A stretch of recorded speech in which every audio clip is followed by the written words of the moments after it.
Assalamualaikum warahmatullahi wabarakatuh. Selamat berjumpa di mata kuliah Manajemen Pendidikan untuk di semester 3. Para mahasiswa, kali ini karena situasinya berbeda, maka proses perkuliahan juga harus dilakukan secara daring. Hari ini pertemuan yang kedua untuk mata kuliah Manajemen Pendidikan. Minggu lalu itu sudah dimulai untuk pertemuan pertama dan Ibu Renti sebagai tim dari mata kuliah Manajemen Pendidikan ini sudah membuka mata kuliah ini. Para mahasiswa, bahwa kali ini kita akan membahas yang berkaitan dengan fungsi dan ruang lingkup manajemen pendidikan. Minggu lalu itu sudah dibahas tentang apa sih yang dimaksud dengan manajemen, kemudian siapa yang harus diatur, siapa yang mengatur, apa saja yang harus diatur ya. Masih ingat kan ada 6M yang harus diatur pada pertemuan yang pertama sudah disampaikan. Nah, kali ini kita akan membahas tentang fungsi dan ruang lingkup manajemen pendidikan. Kita lihat terlebih dahulu, di dalam fungsi manajemen pendidikan, salah satunya adalah fungsi perencanaan. Apa sih fungsi perencanaan itu? Nah, perencanaan ini meliputi kegiatan-kegiatan dalam menetapkan tujuan, kemudian bagaimana mencapainya, berapa lama kegiatan itu akan dilakukan, kemudian berapa orang yang dibutuhkan untuk melaksanakan kegiatan tersebut, dan yang lebih penting lagi adalah berapa biaya yang dibutuhkan. Seperti itu. Nah, ini adalah fungsi perencanaan, yang di dalam perencanaan itu ada unsur-unsur tadi. Ada tujuan, kemudian bagaimana mencapainya, kemudian berapa lama kegiatan itu akan dilakukan, kemudian berapa orang yang dibutuhkan untuk menyelesaikan pekerjaan itu, dan berapa biayanya. Nah, sebelum kita membahas tentang unsur-unsur yang tadi, alangkah baiknya kita juga harus tahu apa sih perencanaan itu. Nah, perencanaan menurut para ahli ini dikemukakan, salah satunya adalah menurut Bang Hart ya, tahun 1973. Ini dikatakan seperti ini, bahwa perencanaan pendidikan itu merupakan awal dari proses yang mengandung sifat yang didasarkan atas kepercayaan. Jadi semua kegiatan yang akan dilakukan itu harus tercantum di dalam perencanaan. Kemudian pendapat lain menurut Gibson tahun 1982 itu juga mengatakan bahwa perencanaan itu merupakan kegiatan menentukan sasaran dan alat yang sesuai untuk mencapai tujuan yang telah ditentukan.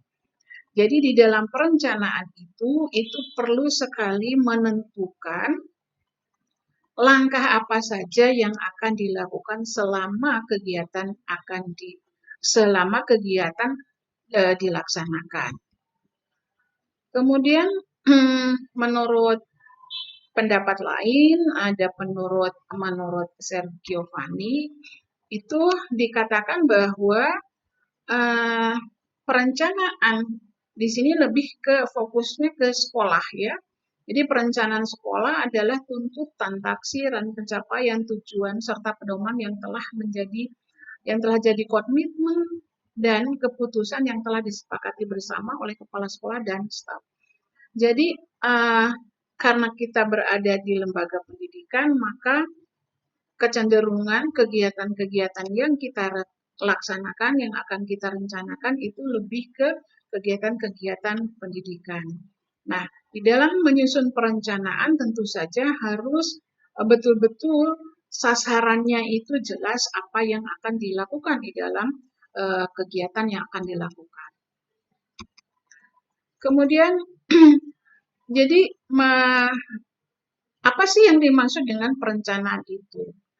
Nah, perencanaan ini adalah merupakan proses penetapan dan pemanfaatan sumber daya secara terpadu yang diharapkan dapat menunjang kegiatan dan upaya yang akan dilaksanakan secara efisien dan efektif dalam mencapai tujuan.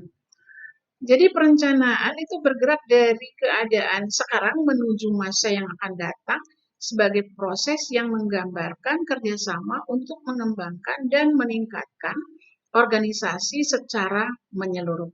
Nah, ini adalah pendapatnya Gafar ya, bahwa perencanaan itu seperti itu, sehingga dengan perencanaan yang baik, maka apa yang akan dilaksanakan itu insya Allah akan berjalan dengan baik. Kemudian di dalam perencanaan ini itu ada waktunya tertentu. Jadi yang digunakan ini yang mana? Ada 3 jenis waktu ya. Ada yang dikatakan jangka pendek, ini kurang lebih biasanya, kurang lebih waktunya hanya sampai 1 tahun saja.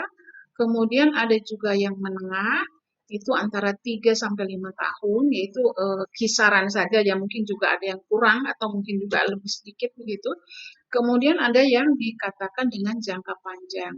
Nah, jangka panjang ini antara 6 sampai 10 tahun atau lebih, atau mungkin juga ada yang menuliskan jangka panjang itu sampai 25 tahun. Itu tergantung dari organisasinya. Nah, di dalam perencanaan, mengatur waktu perencanaan ini tentunya terkait pada tujuan dari organisasi itu. Misalnya organisasi yang ada di kampus ya, kalian juga mungkin ikut di dalam kegiatan organisasi di kampus ya, kalian sudah semester 3, berarti kan banyak berkecimpung di dalam organisasi. Itu adalah tempat latihan untuk melaksanakan kegiatan berorganisasi. Nah, kegiatan LK, kegiatan lembaga kemahasiswaan, Ibu ingin tahu ini masuk yang mana waktunya? Pendek, menengah, atau panjang? Ya, kegiatan lembaga kemahasiswaan yang ada di kampus itu termasuk kepada jangka pendek karena hanya 1 tahun. Hanya 1 tahun kepengurusan dalam setiap organisasi yang ada di kampus. Nggak boleh lama-lama, karena kalau lama-lama nanti kalian terlalu aktif di organisasi, studinya malah terbengkalai. Ya, nah itu tidak boleh seperti itu. Oleh sebab itu, sekarang diatur bahwa kegiatan kemahasiswaan berorganisasi di kampus itu hanya 1 periode saja. 1 periode itu juga hanya 1 tahun, sehingga masuk ke dalam kelompok jangka pendek.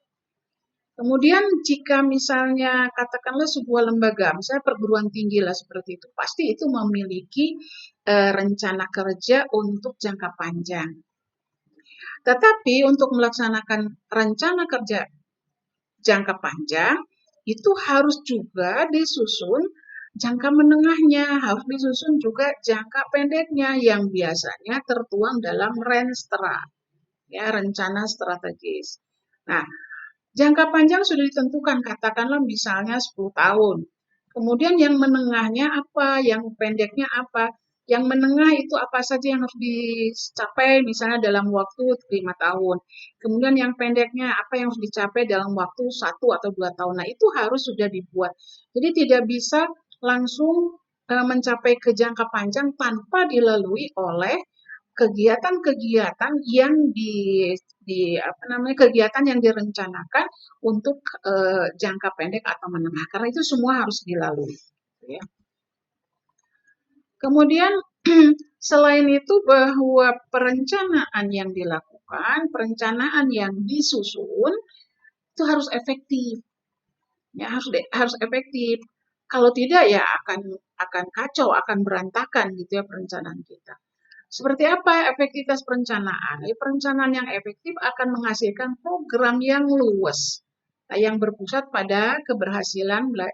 Kalau misalnya di sekolah ini keberhasilan siswa belajar, kemudian juga misalnya untuk kegiatan pembelajaran, apakah ekstrakurikuler, elaborasi kurikulum, perpustakaan, dan lain-lain. Nah, ini harus efektif. Program yang sudah disusun, katakanlah misalnya yang jangka menengah misalnya, di dalam pelaksanaannya di dalam kegiatan proses pembelajaran yang dilakukan, di dalam melaksanakan perencanaan yang sudah diatur itu programnya harus luwes. Artinya, di dalam kegiatan, di dalam pelaksanaan itu biasanya tidak mulus jalannya itu ya. Tidak mulus seperti yang kita harapkan di awal ketika menyusun perencanaan. Pasti ada di dalam pelaksanaan itu kerikil-kerikil lah yang menghalangi proses kegiatan itu. Nah, jika di dalam perjalanan itu ada hambatan di dalam kegiatan-kegiatannya, misalnya tiba-tiba nih seperti kondisi sekarang ya, tiba-tiba pandemi yang sebelumnya kita tidak pernah memperkirakan akan terjadi seperti ini. Perencanaan dibuat semua dalam kondisi yang normal, tidak terjadi pandemi seperti ini. Nah, sekarang tiba-tiba kondisi seperti ini, maka perencanaan pun itu harus ada revisi, ya harus ada perubahan di sana. Tetapi tentu saja biasanya setiap perencanaan itu tujuannya tetap, tujuan tidak dirubah, tetapi kegiatannya itu boleh direvisi. Termasuk juga anggarannya itu boleh direvisi, disesuaikan dengan situasi dan kondisi. Seperti sekarang aja contohnya misalnya ya pada saat semester awal ya semester ganjil 2019 itu kita off semua kegiatan karena pandemi dimulai. Padahal kita baru memulai perkuliahan pada saat itu. Perencanaan yang kita buat itu semuanya dalam kondisi normal. Tiba-tiba ada pandemi, stop semua, tidak boleh melaksanakan kegiatan apapun.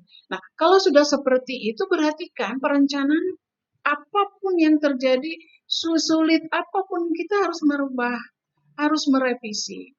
Nah, baru kita bisa melaksanakan aktivitas kembali setelah masuk ke semester genap. Semester genap pun tidak di awal, tetapi sudah menjelang akhir, baru kita bisa melaksanakan kegiatan. Nah, itu tentu saja revisinya banyak sekali gitu ya. Revisinya banyak sekali. Nah, sekarang sudah masuk ke semester ganjil lagi. Nah, kegiatannya pun masih pandemi, bukan kegiatan, maaf, situasinya masih pandemi, bukan semakin membaik, tetapi khususnya Lampung itu juga semakin memburuk. Berarti kan perencanaan yang akan dilakukan di 2021 itu juga harus dilakukan revisi, seperti itu. Jadi melihat kepada situasi dan kondisi dan perencanaan kegiatan-kegiatan apapun yang disusun dalam perencanaan itu, maka harus luwes. Jadi harus bisa direvisi. Nah, tentu saja perencanaan ini juga sangat terkait kepada pendanaan anggaran. Bisa tidak sih terserap anggaran itu yang sudah disusun ketika belum pandemi? Sekarang sudah pandemi, segala sesuatunya itu harus dilakukan dengan online. Kita tidak ada tatap muka. Nah, bagaimana dengan perencanaan anggaran yang semula itu disusun berdasarkan kegiatan yang normal seperti biasa, kita ada tatap muka, ada pertemuan, ada mengundang orang untuk menghadiri kegiatan itu. Nah, sekarang kan tidak bisa lagi. Sekarang mengundang orang untuk hadir itu secara online. Kita bisa mengundang hadir di dalam pertemuan misalnya 1.000 orang sekaligus bisa, tapi harus online ya. Bisa melalui Zoom, bisa melalui YouTube, bisa melalui yang lain-lain. Tetapi tidak bisa dilaksanakan secara offline. Tentu saja pada anggaran yang dibuat pun itu harus dirubah, harus direvisi karena anggaran offline dan anggaran online itu berbeda. Nah, disitulah bahwa perencanaan itu memang harus efektif begitu. Kemudian kita lihat selain perencanaan yang sudah kita dibahas bahwa seperti itu ya perencanaan itu bentuknya harus selalu dibuat satu rangkaian kegiatan apa yang akan dilakukan. Kemudian fungsi yang lain adalah fungsi pengorganisasian. Jadi di dalam fungsi pengorganisasian itu adalah menentukan siapa saja yang akan duduk di situ. Siapa saja yang akan menjalankan fungsi sebagai, katakanlah misalnya siapa sih yang jadi ketua panitianya, siapa sih yang akan nanti humasnya dan sebagainya. Nah, disitulah di dalam pengorganisasian. Jadi pengorganisasian itu juga harus efektif, membagi habis tugas dan menstrukturkannya dalam sub atau komponen organisasi. Nah, siapa yang jadi ketua, siapa yang jadi sekretaris, siapa yang jadi wakil ketua, siapa yang jadi bendahara, kemudian siapa yang seksi warawiri dan sebagainya. Itu harus diatur di dalam pengorganisasian. Dengan kata lain, bahwa pengorganisasian itu sebagai keseluruhan proses untuk menentukan orang dalam organisasi dan mengatur mekanisme kerja untuk pencapaian tujuan. Setiap subbagian di dalam organisasi itu punya mekanisme kerja masing-masing sesuai dengan bidangnya. Katakanlah misalnya bidang publikasi. Nah, apa yang harus dilakukan dalam bidang itu? Kemudian misalnya ada yang namanya bidang kehumasan misalnya, apa yang harus dilakukan. Jadi itu semua diatur. Nah, itulah fungsi pengorganisasian. Jangan lupa pula bahwa menempatkan orang di dalam setiap sub organisasi itu harus sesuai dengan bidangnya, harus sesuai dengan keahliannya, sehingga di dalam proses pelaksanaannya itu orang tersebut enjoy di dalam melaksanakan kegiatan tersebut.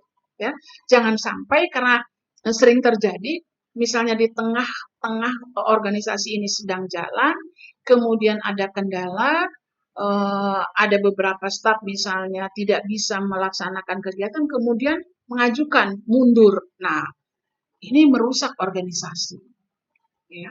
Oleh sebab itu, sejak awal ketika pengorganisasian itu harus betul-betul dipilih, ditentukan yang memang yang akan duduk di posisi itu sesuai dengan keahliannya, paling tidak sesuai dengan keinginannya. Jangan sembarangan orang menempatkan di situ. Ya.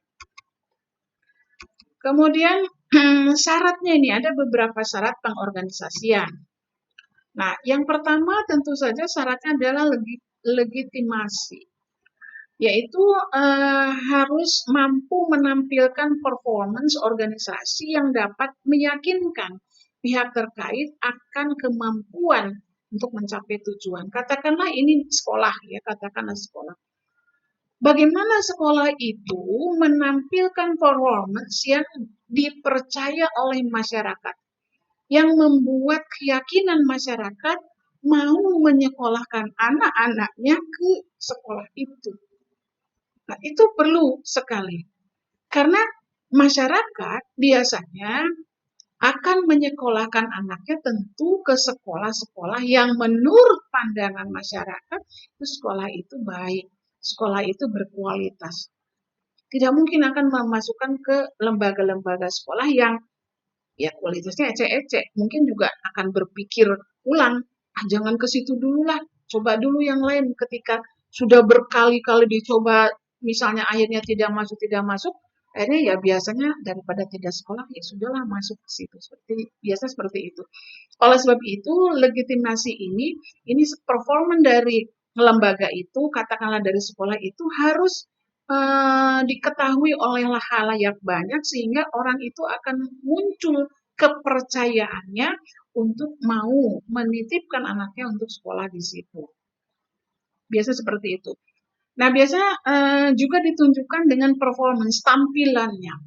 Biasanya orang melihat dari yang nyata, yang terlihat oleh mata itu biasanya dari bangunannya.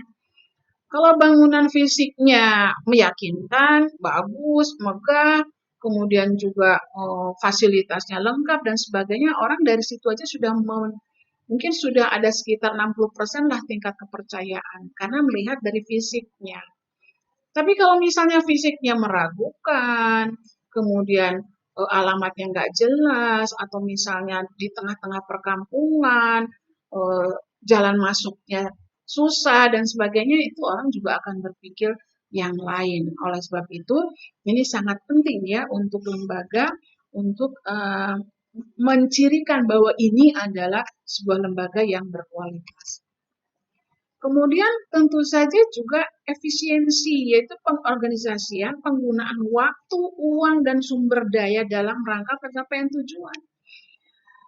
Contoh, katakanlah misalnya biasanya kalau negeri itu kan sudah ada standarnya. Kalau negeri itu sudah ada standar sehingga perbedaan antara sekolah yang satu dengan sekolah yang lain itu nggak terlalu menonjol ya, karena ada standarnya kalau yang negeri. Tetapi kalau yang swasta itu nampak sekali perbedaannya, ya nampak sekali perbedaannya. Misalnya ada sekolah swasta yang bagus, muridnya banyak, kemudian juga fasilitasnya lengkap. Artinya sekolah itu efisien di dalam keuangan yang masuk, bisa memanage keuangannya yang baik sehingga bisa menyediakan fasilitas untuk digunakan oleh para siswa yang masuk ke situ. Itu adalah salah satu kriterianya. Kemudian waktu, misalnya anak-anaknya belajarnya itu katakanlah kalau yang full day, nah ketika full day itu apa saja sih program yang dilakukan full day itu, fasilitas apa yang ada untuk dimanfaatkan oleh anaknya, kemudian juga misalnya apakah ada fasilitas istirahat, ada fasilitas untuk makan dan sebagainya. Nah, ini juga merupakan bagian dari persyaratan organisasi. Nah, selanjutnya efektif ini harus menggambarkan ketepatan pembagian tugas, hak tanggung jawab, hubungan kerja, dan pembagian tugas yang proporsional. Nah, jadi pembagian tugas itu tidak boleh numpuk di salah satu saja, tetapi harus proporsional sesuai dengan kemampuan dari yang bersangkutan di dalam menyelesaikan pekerjaannya. Nah, hubungan kerjanya seperti apa ini harus harmonis ya. Harus baik-baik saja lah gitu. Jangan ada gereneng sana, gereneng sini, kemudian saling menjelekan, saling ngerumpi-ngerumpi. Nah, itu tidak bagus ya kalau menempatkan personal. Jika terjadi demikian, itu tidak boleh seperti itu ya. Kemudian selain itu juga harus ada keunggulannya, excellence.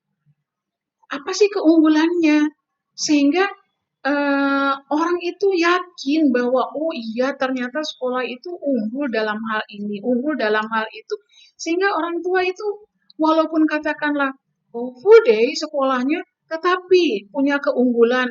Misalnya untuk sekolah-sekolah bernuansa agama misalnya ya, di situ eh, ada tahfiz Al-Quran, kemudian ada program hafalan-hafalan, kemudian misalnya setiap minggu anak-anak itu harus hafal sekian-sekian. Nah, itu adalah keunggulan-keunggulannya.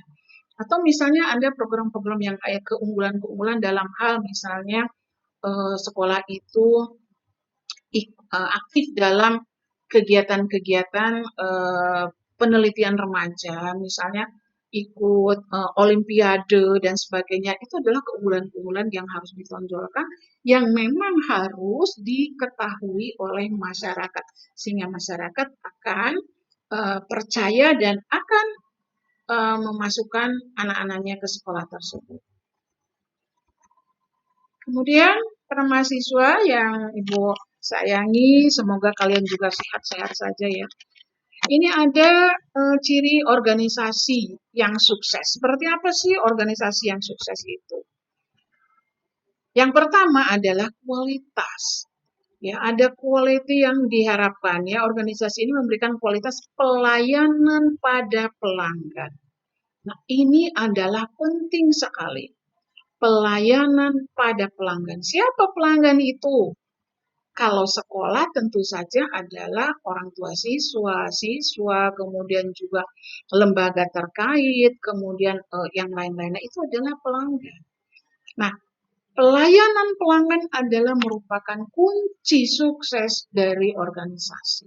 Misalnya, eh, Anda kan pasti sering berhubungan dengan bank, pasti ada kepentingan dengan bank. Ketika kita mau masuk bank, itu pasti begitu masuk, disambut oleh security, kemudian akan ditanya sama security, ada yang bisa kami bantu nggak seperti itu? Keperluannya apa? Kemudian nanti security akan menunjukkan, oh kalau itu harus begini, kalau ini seperti itu. Nah itu adalah pelayanan, gitu. Pelayanan pada pelanggan. Begitu juga untuk di lembaga pendidikan, sama pelayanan itu penting. Ketika orang tua datang ke sekolah, kemudian tampilannya keren, kemudian berdasi, rapi, keluar dari mobil bagus, seperti itu, wah kita sibuk melayani.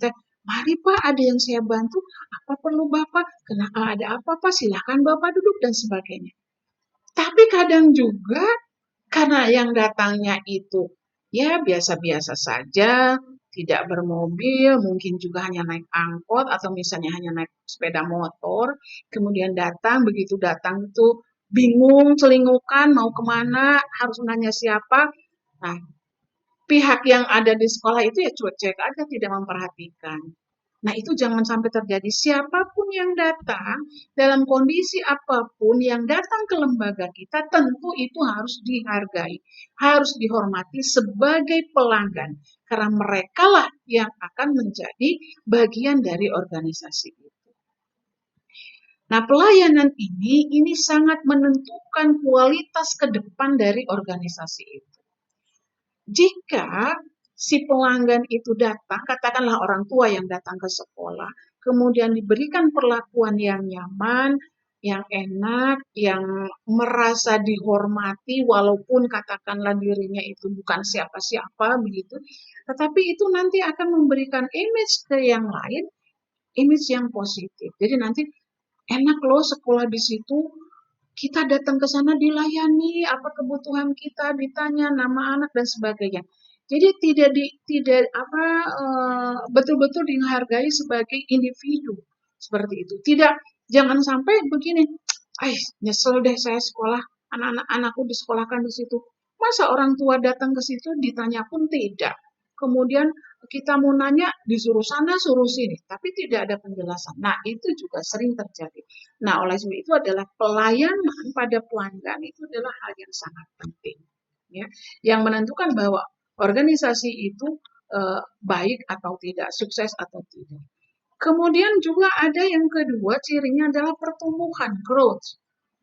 Menjamin adanya pertumbuhan jangka panjang dan pertumbuhan pasar secara kompetitif. Nah, pertumbuhan ini juga ada kaitan dengan finansial, ada dengan budgeting, ada dengan bagaimana pengelolaan keuangan. Kalau sekolah itu bagus di dalam memanage keuangannya, maka pendapatan yang diperoleh oleh sekolah itu juga akan terlihat dari tampilan fisik sekolah itu. Itu merupakan salah satu kriteria adanya pertumbuhan jangka panjang, ya. Tidak sampai begini, misalnya saya ini alumni sekolah itu, dulu ketika saya sekolah di situ kursinya masih itu, sekarang yang sekolah di situ anak saya sekolah di kursi nggak berubah, itu juga. Nah itu berarti tidak ada pertumbuhan, ya, tidak perkembangan ke masa depannya itu tidak dipikirkan. Nah, itu jangan sampai demikian. Maka ini harus ada terjadinya pertumbuhan di dalam organisasi. Kemudian orang-orang yang ada di organisasi itu bahwa harus memiliki SDM yang diperlukan dan mampu mengemban misi organisasi. Gurunya harus sesuai dengan bidangnya, harus keahliannya harus sesuai. Kemudian untuk staf administrasinya juga itu di bidangnya. Kemudian juga ahli dalam IT, ahli dalam bidang administrasi dan sebagainya. Nah, ini adalah orang-orang atau SDM yang memang akan membangun sekolah itu menjadi lebih baik, akan membangun organisasi itu maju lebih baik. Karena SDM memegang peran gitu, ya. Kemudian ini Ini masalah perilaku, etika, ya, norma. Ini juga merupakan bagian dari ciri organisasi. Jadi peningkatan kualitas pendidikan serta yang memaksimalkan nilai-nilai, norma, misi, visi dari sekolah itu tergambar dari etika, tergambar dari etika dan perilaku yang ada di situ, dan ini berkaitan juga dengan budaya. Budaya organisasi itu sangat terkait ke sana, ya. Bagaimana budayanya membangun kultur yang baik di situ, itu akan tergambar di sini. Itulah merupakan bagian dari yang tidak boleh dilepaskan dari organisasi, ya. Nah, tentu tadi sudah Ibu bahas juga bahwa keuangan, finansial, kemampuan memelihara dan mengelola keuangan ini adalah suatu hal yang sangat penting. Dan ini menyangkut juga kepada pertumbuhan, bagaimana sih organisasi itu maju. Maju mundurnya organisasi itu juga tergantung pada bagaimana mengelola finansial, bagaimana mengelola keuangan, ya. Akan nampak dari fisik yang muncul, dari fisik yang nampak itu akan nampak jika lembaga itu baik di dalam melakukan pengelolaan keuangannya. Dan ini merupakan hal yang sangat penting. Oke, baik. Ya, pertemuan kali ini cukup sampai materi ini tentang fungsi dan sifat dari manajemen pendidikan, dan kita akan ketemu lagi minggu depan. Semoga kalian bisa menyimak dan mencermati materi ini. Jika ada pertanyaan-pertanyaan, silahkan ajukan, dan kita juga kan sudah punya grup WA, silahkan ajukan di situ, nanti kita bahas bersama, ya. Sampai ketemu lagi minggu depan, semoga kita dalam keadaan sehat walafiat. Assalamualaikum warahmatullahi wabarakatuh.